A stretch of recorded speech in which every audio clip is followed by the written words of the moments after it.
भूतिया पेड़। गांव में रात का समय था और चांदनी की रोशनी में सारा गांव सोया हुआ था। परंतु गांव के बाहर एक पुराना पेड़ था जिसे लोग भूतिया पेड़ कहते थे। इस पेड़ के बारे में कई डरावनी कहानियां प्रचलित थीं। लोग कहते थे कि उस पेड़ के नीचे कई आत्माओं का वास है और रात के समय वहां जाना मना था। अनूप, जो गांव का सबसे जिज्ञासु लड़का था, ने इन कहानियों पर कभी विश्वास नहीं किया। उसे हमेशा से ही रहस्यों का पता लगाने में दिलचस्पी थी। उसकी माँ उसे हमेशा समझाती थी कि पेड़ के पास न जाए, लेकिन अनूप ने ठान लिया था कि वह उस पेड़ की सच्चाई का पता लगाकर रहेगा। एक दिन अनूप ने अपने दोस्त के साथ मिलकर उस पेड़ के पास जाने की योजना बनाई। वे सभी एक रात मिलकर उस पेड़ के पास जाने का साहस जुटा रहे थे। उन्होंने तय किया कि आधी रात को जब गांव के सभी लोग सो रहे होंगे, तब वे पेड़ के पास जाएंगे। रात के 12 बजे अनूप और उसके दोस्त रघु ने चुपचाप अपने घरों से बाहर निकले और पेड़ की ओर चल पड़े। रास्ते में हवा की सरसराहट और जंगल की आवाजें उन्हें और अधिक डरावनी लगने लगी।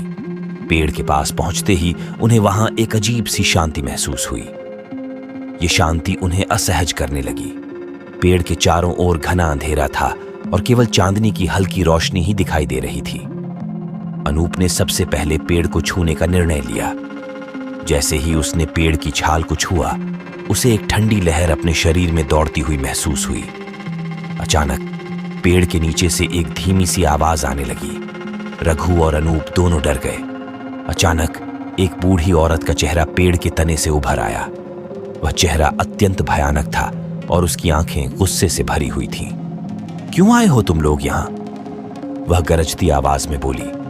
अनूप ने हिम्मत जुटाकर पूछा, आप कौन हैं और इस पेड़ के बारे में क्या सच्चाई है? बूढ़ी औरत ने अपनी कहानी सुनानी शुरू की।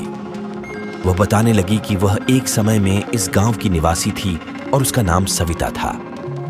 गांव के लोग उसे चुड़ैल समझते थे और उसे इस पेड़ से बांधकर जला दिया था। उसकी आत्मा अब भी इस पेड़ से बंधी हुई है और वह इस दुनिया में न्याय की खोज में है। सविता की कहानी सुनकर अनूप और उसका दोस्त बेहद दुखी हुए।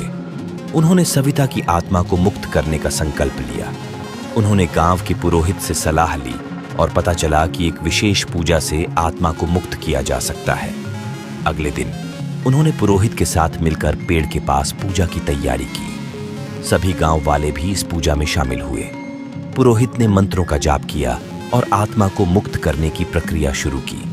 जैसे ही पूजा समाप्त हुई, सविता की आत्मा पेड़ से बाहर निकलकर स्वर्ग की ओर प्रस्थान कर गई। सविता की आत्मा की मुक्ति के बाद गांव में फिर से शांति छा गई।